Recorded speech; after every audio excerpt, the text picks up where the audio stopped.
Bismillah, alhamdulillah, wa salatu wa salam ala rasulillah wa ala alihi wa sahbihi ajma'in. So the beginning part of Surah Al-Baqarah has 5 characteristics. Who are these?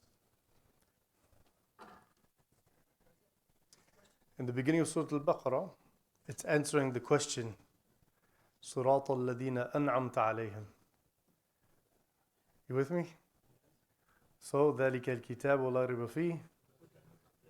So the ideal of believers, the first 5 ayahs are Sirat al-ladina an'amta alayhim. You see, the first 5 ayahs of Surah Al-Baqarah is answering the question, who are those an'amta alayhim, that you have favored them, that you have blessed them, that they are living upon your guidance according to your message. So those first 5 ayahs tells us who those people are. Then the next 2 ayahs refer to whom? Maghdubi alayhim. Those who could care less. They don't want to, they're against it, they've rejected it. They are openly rejecting the religion. Now the next 16 ayahs, it gets complicated, is the hypocrites. So it's a very interesting methodology how the Quran operates. The entire Quran is speaking to 3 categories of spiritual people. You have the believer who's seeking guidance. You have the disbeliever who's rejecting guidance. Then you have the confused person who's, kind of ebbing and flowing depending on their circumstances and environment. You'll see them changing their position. Inner and outer faith. وَمِنَ النَّاسِ مَن يَقُولُ آمَنَّا بِاللَّهِ وَبِالْيَوْمِ الْآخِرِ وَمَا هُمْ بِمُؤْمِنِينَ. So, some say, we believe in God and the hereafter. But in reality, they are not true believers, right? So that's what the meaning of this ayah is. If you go and you study all of the commentaries, you will get that. Is that the literal meaning? It is not the literal meaning. But Arabic is a very poetic language, and the Quran must be taken as a whole. And the Quran must be taken with the complementary knowledge of a sunnah. So we know that this is what their situation is. Okay, so what principle do we take from this? Hypocrisy is fundamentally an identity crisis. That's a principle of creed. It's a principle of jurisprudence because there are behaviors and there is beliefs related to having hypocrisy. You see? And so who could tell me where you find probably hypocrisy the most in American Muslims? So the Muslims oftentimes emphasize the cultural aspect of what it means to be Muslim. And when they're living in the culture, it's very natural to see it all as one, right? If you're living in a society, everybody's Muslim, and everybody's seeing that what we're doing is Islam because we're all Muslim, the masajid are everywhere, the adhan 5 times a day, it's all Islam and we're Muslim and everything goes back. Then when you get out of that environment, and you start living where Islam is not normal and most people are not Muslim, you can create a confusion, whether it be fitting into a tribe or politics, trying to fit into, like saying, I'm with the Democratic Party. You can't say that. You just simply can't say that. Now, some people say, what about 501c3 status? I'm from the First Amendment of the Constitution. I can tell you as a Muslim, you cannot completely endorse either of those 2 parties, right? For sure, from a religious conviction standpoint, because there is all kinds of evil. Now, should you vote for one of them if there is a better of the 2? Yes, it's an obligation, right? وَلَا تَكْتُمُوا الشَّهَادَةَ وَمَا يَكْتُمْهَا فَإِنَّهُ آثِمٌ قَلْبُهُ. You have to know who you are, and you have to believe in yourself as who you are and what you are, where you come from, what you're doing here, where you're going. All those answers, as we saw in Surah Al-Fatiha, will be given birth through the Quran. The Prophet ﷺ said here, there are 4 qualities. Whoever has all of them will probably be a full-blown hypocrite with a full-blown disbelief in their heart. But if any one of you have one of these, then you are teetering on them. First is lying often. There's people that you've been around, they just lie for no reason at all. Like they're not even really gaining it. Like usually somebody lies for 2 reasons. Trying to get out of trouble. Kids learn that because people are too harsh with them. So now they lie about everything because the parent was too harsh. Now they're just trying to get out of a punishment, right? And then number 2 is to try to look better. Some sort of embellishment of, we call it i'jab, trying to see yourself and present yourself more than you are, right? But there's some people just lie in all the time, right? This is what that's talking about. Number two, breaking promises. You say, I'm going to do this, and then you don't do it. Again, this is not like it happened once. We've all fallen into these, right? We're talking about somebody who has this behavior as a general standard of conduct. Number three, treacherous, unreliable. This is different from breaking a promise, because a promise is, I'll do this, I promise that's what I'm going to do or not do. The other one is, I'm entrusting you with this responsibility. Will you do it? Now you're saying, yes, I will. And then they don't do what they're supposed to do when you entrusted them and they agreed. And then last but not least, they blow up in arguments. إِذَا خَاصَمَ فَجَرْ. Literally, they blow up, right? Meaning they cannot get into a disagreement without getting yelling or names or foul language or threatening and things like that, right? So this, if you look at what are the qualities, all of these are going around one kind of concept, self-absorption, which of course, that arrogance is the main, fundamental. So Iblis, his deviation from Islam, because he was for a very long time a Muslim, doing what he's supposed to do. God tells him, do this, he does it for his whole existence, until one day, he broke inside with this issue, started. But I, want, and I should have, and I think, and what about him, and he shouldn't, and I'm this, and he's that. He started cultivating a realm of self-absorption that then became a deviation from God. يخادعون الله والذين آمنوا وما يخدعون إلا أنفسهم وما يشعرون. So they tried to deceive God and the faithful, and yet they are only fooling themselves and they don't realize it. Okay? So these people are thinking, right now in this situation, if I act like a believer, that's benefiting me. I gain something out of this. I'm going to get something. So religion is suiting whose desires? God or the person? You see, that's where it is. Religion now is being subjected to my interests, right? So now I'm believers and I'm going along with believers. And then when I'm around these people who are immoral, corrupt, disbelievers, whatever, I go along with them because that's where I'm comfortable and this makes me accepted and so forth, right? And so this is where you see this corruption. So that we have this is going to come a few ayahs later, but al-jaza min jins al-amal is a principle, that the reward is from the nature of the action, right? What will happen as a result of what you do is a result of the nature of your action in and of itself, right? And so them being this way on the day of judgment is going to come back and slap them all in the face. Playing around with God and religion as though it's subservient to their interests. What they think they're doing right now is going to come back to them. They're not doing anything but harming themselves. And what's interesting with this is that the people who start to figure it out, they know that these people are untrustworthy. They don't like them, they don't trust them, they don't want to be around them, and they're thinking they're gaining value. They're thinking they're planning a way to do something for themselves. The spiritual should govern the physical, you see, not the other way around, right? So the heart is supposed to be governing the mind. Why do I think these things? Why do I want these things? Why am I going to say such and such? Why am I going to do such and such? Should come from a spiritual desire, seeking the pleasure of God and following the scriptural knowledge. So with hypocrisy is that I'm saying and doing things not for spiritual, but for material gain, for worldly gain. You see? So that's what's happening here is the opposite. Is that the material is governing the physical, and now religion is being used as a material worldly gain. Hassan al-Basri said, before you speak, think, okay, what am I gaining out of this? What harm is this? What is the value? Is this true? And now people say, now you're just going to be sitting there thinking for a long time. No, really, if you just think for literally a few milliseconds, literally before 1 second. Have you ever watched those little hundredths of a second become 1 second? If you watch it, it seems like a long time. 1 second, right? It seems like a long time. And so it's just a mindset. It's a heart set and a mindset that comes with this spiritual governance. The affairs are judged by the intention behind them. Al-maqasid, al-umur bi-maqasidiha. This is a principle of all things, of creed, of faith, of character, and of law.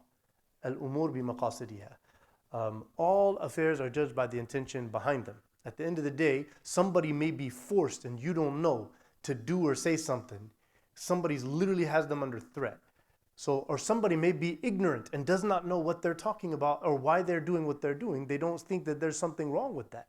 So before you start to go judging what's coming on the outside, you have to look on the inside. Because if somebody says, I'm a believer and alhamdulillah, I'm mu'min, and then all these qualities are going against it, then you don't look at what they say, you look at what they do. Right? So it says, في قلوبهم مرض فزادهم الله مرضا ولهم عذاب أليم بما كانوا يكذبون. So their hearts are afflicted with the diseases of doubt and desire. Now those that are knowing Arabic are saying, okay, where did you get this doubt and desire from? Literally every commentary. It's interesting because in English it's 2 D's and in Arabic it's 2 sheens. Shubuhat and shahawat. These are the diseases of the heart. That you have doubts about God and revelation and purpose of life and morality, and then you have desires of selfish need and interest and want and gain and the worldly attractions and all of that, right? So the hearts are afflicted with the diseases of doubt and desire. As a result of their corruption, God increased their ailment, and they will have a painful retribution for their persistent deception. Okay? So deception of themselves and others. Because good people have to lie to themselves to do evil, right? And evil people have to lie to themselves to believe that they're good. Spiritual diseases. Doubts and desires destroy the faith. This is why Umar Suleiman, Allah yahfaduhu wa yumiddu khayrahu inshallah, he started Yaqeen Institute back in 2015. So he said, you know what? Muslims are confused. Disbelievers hate us for no reason. I'm going to start this thing called the Yaqeen Institute. We need to develop certainty. The certainty of why we believe, what we believe, and promoting an offensive strategy of how we're going to keep that and maintain that for the future. If you're certain about eternity when you die, and this desire comes to you, you will not want to follow that desire. Actually, you may learn to hate that desire that from a human body personal standpoint is very naturally desirable. But then you hate it because you know that it is against you. This is how Satan came to Adam and Eve. He came with doubts and desires. He's like, well, you know this tree, why you were told not to come here. And they're like, what? Well, I don't know. Why are we? So the doubt starts out. Why are we not supposed to eat from the tree? Well, you were told, la taqrabu. He didn't say eat from the tree. He said, don't come close to the tree. Because if you get close enough, who's in the tree? Iblis. Don't go around that guy. That's what the point was. And so they got to philosophizing about it. And so then he told them, no, this tree will make you like eternal beings, like angels with a kingdom that never ends. Wealth and power and prestige. Now the desires. So first he got to them about the doubts. What's the rule and what's the law? Why is it such a big deal? Is it that big of it? It's just a tree, right? You know, that's the doubts. And then the desires. But here, listen to this. He came with the desires. That's the very beginning of our fall, is the doubts and desires. Ostentation is using religion for personal gain. Ostentation is some fancy English word for riya. Riya, to show off, to represent religion in a way, but you're doing it for people, right? So we have to call it ostentation in English. It's like you're trying to boast and make yourself out to something that you're not, right? And so this is when you use religion for personal gain, right? Now, if you're a real believer and you actually believe in the Quran, the Sunnah of the Prophet Muhammad, but then you do it sometimes, it is still a major sin. Scholars say, they call it ash-shirk al-asghar, right? Ash-shirk al-khafi. Because you start doing things, they always make the example that if you usually pray your Sunnah prayer, you'll pray, it'll be like a minute and a half, 2 minutes. But then some people are sitting there, it's like, Allahu Akbar, like now you became al-Afasi. And you're going to read the Al-Baqarah in the 2 rak'ahs here, So this is a small example of this. But, I was bringing this point to some of the others, when people say you need to be humble. Say, hold on, be humble or act humble? What do you mean by that? Because you'll meet these people who present this, oh, mashallah, assalamu alaikum. and then you come to know them well, and that's an act. You'll see it's an act, not because you're investigating their hearts, but because many other behaviors, whenever you catch them in the real time, show that that's not really who they are. This is how they're acting in front of people, right? You see, and I've come to find this, unfortunately, in my line of work. You know, sometimes you get a husband and wife in there, and I thought, well, all I knew about this brother is, mashallah, assalamu alaikum, brother. And now this guy is literally a terrorist in his house. Yeah. So like, that doesn't mean anything. Act like this. Question is, what are you going to be? And then working from the heart out, right? First, you work on your heart, make sure your condition in there is clean and pure and sincere. Then you try to reflect that, not by acting like someone who you're not, but being careful that you are reflecting what's in your heart in the right way, so that you learn. That's where they say, like, the perception of your intention you should be concerned about, but you don't show off to try to make people think you're something. There's a fine line here. God moves the hearts and the way they incline. في قلوبهم مرض فزادهم الله مرضا. Many people have a problem. They have a doubt about this.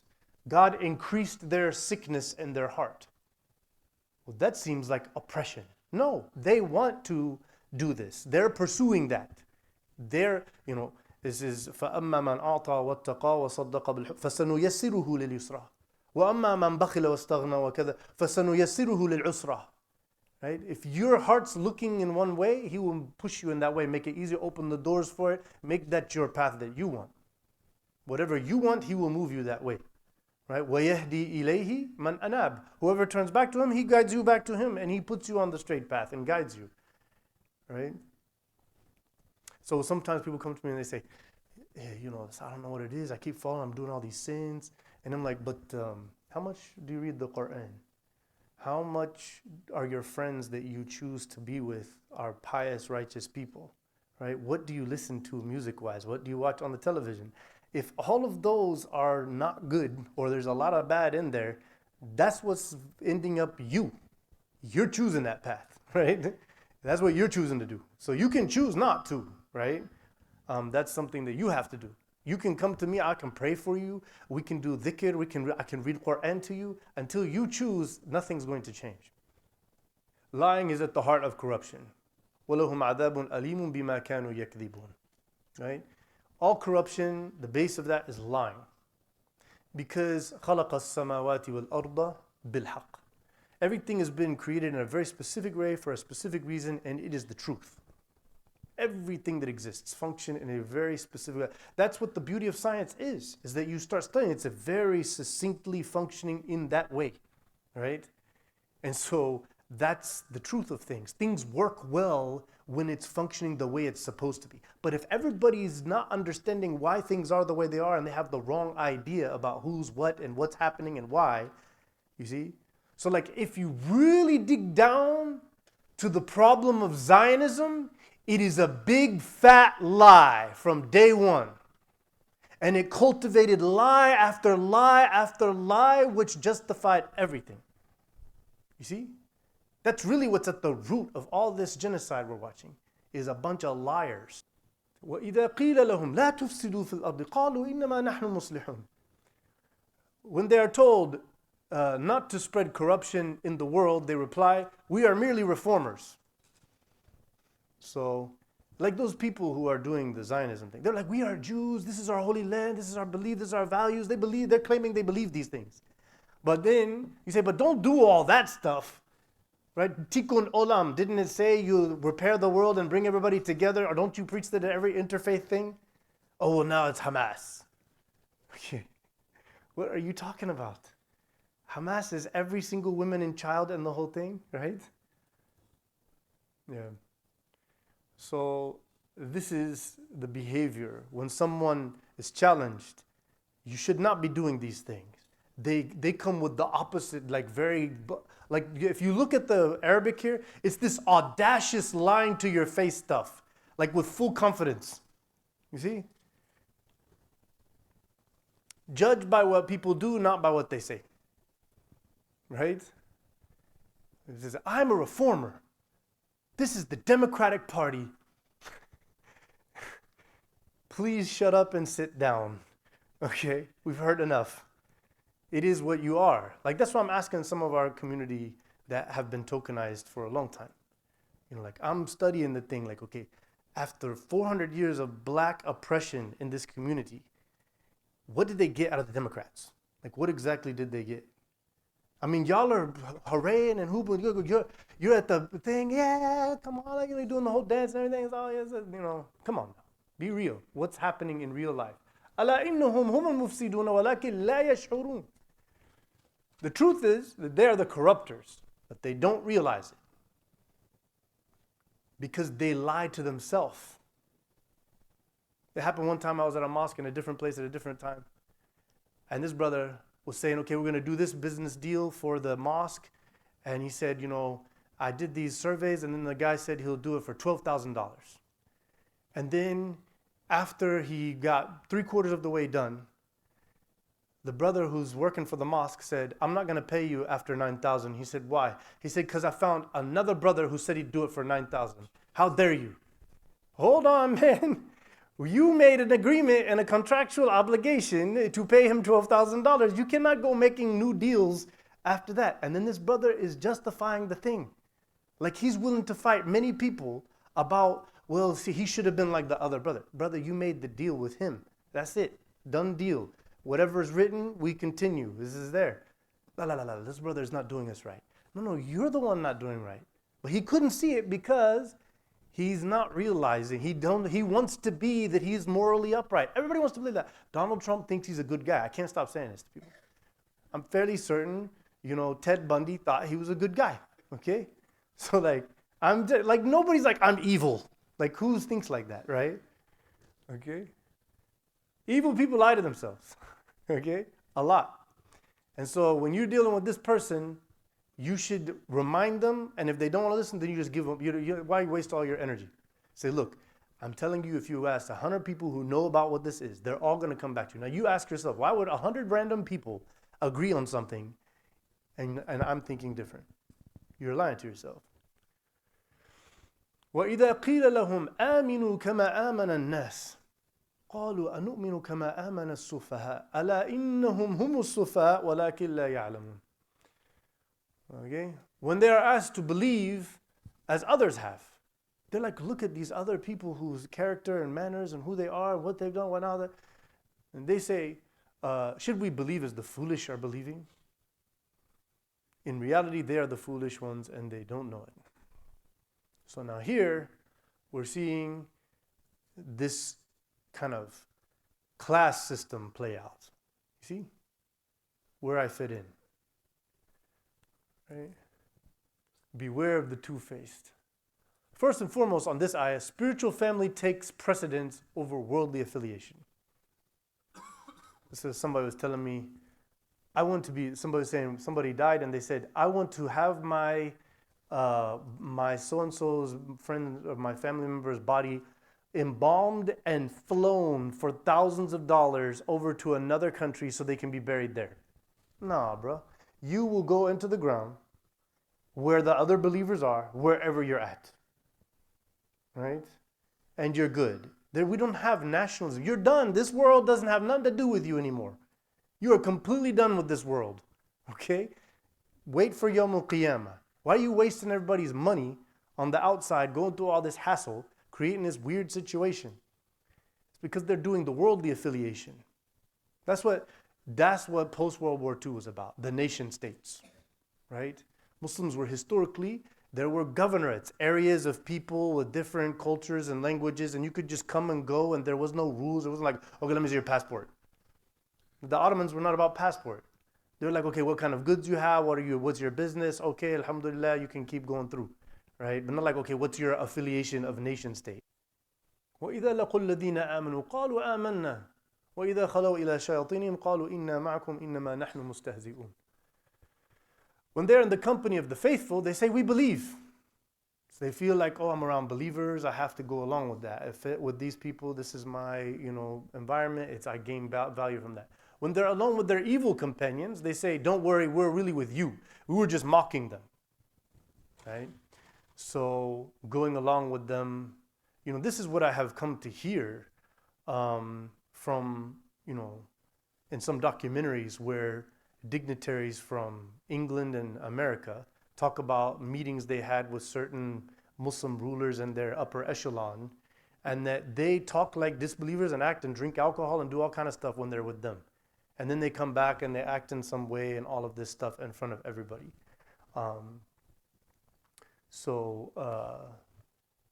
This is the worst among humanity are the two-faced. The Prophet ﷺ, this is a hadith, it's also a principle. Inna asharra nas dhul wajhain. The Prophet ﷺ said the worst of people is the two-faced. Yati ha'ula'i biwajh wa ha'ula'i biwajh. Now, this does not mean dealing with people with wisdom and trying to achieve goals that are pious and righteous and morally upright. So you deal with certain people in one way and certain people another way for a good cause. But when you're saying something bad or negative or corrupt to one, because that works for you, and then with the other one, right? And so, but this is where the unfortunate things, again, people lie to themselves. So they'll talk to the one brother about what took place and what they believe about it. So, I agree with you, man. You're right, you know. And then they go to the other person and the other person says, no, I disagree. Yeah, I'm with you too. So there's many people who just go along with whatever anybody says in front of them. Yeah, I wish everybody was here for this.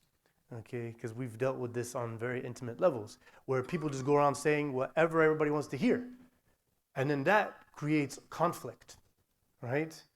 And so it's important for us to think, okay, why am I saying this? Am I trying to please this person? Or am I taking account of the moral truth here? Or do I have my own ability and capacity to derive my own beliefs and values? Or have I just lived my life going with the flow? And that's where the Prophet told us how we'd be so weak, is that we just go with the foam, like the foam on the sea. It goes this way, it goes that way, whatever people do, right? Allahu yastahzi'u bihim wa yamudduhum fi tughyanihim ya'mahun. God will turn their mockery. They said we're mocking them. God will turn their mockery against them, and He will let them wander lost in their transgression. Okay? So here the principle is, patience is the path to ultimate justice. Khalikum, you know. Rabbul Alameen is still Rabbul Alameen. He will take care of it all. There will be people who got away with all kinds of terrible evil and corruption and tyranny. And then there will be a day of judgment and they will not miss anything. They will face exactly what they were. There's nothing to worry about, right? People will oppose you. They will hold you down. They will say things. They will cause problems. It's not my problem. Alhamdulillah, thumma alhamdulillah. This is the attitude. Patience is the way to Jannah, right? Because then you don't allow this world and all of its conflict and chaos and struggle and strife to hold you down or mess you up inside. You don't give any power to anyone other than Allah. La hawla wa la quwwata illa billah. It's a very profound statement, right? So yeah, they're mocking, they're plotting, they're doing things, all of that stuff. He's letting them live their life. He lets them get rich, have wealth, have whatever, have influence. They will die and they will face it, right? So we have to stay on the straight path. And He's merciful to all, you know? So what this is basically, He's going to let them live. They're lost morally. What matters, they're failures. But in this life, many people are seeing them, oh, they're so wealthy, or there's status, and so has this wealth and power and influence and all of that stuff. So He's letting them have whatever they want while they're alive. Okay, you can have it. So He's being merciful with them. What is the hadith?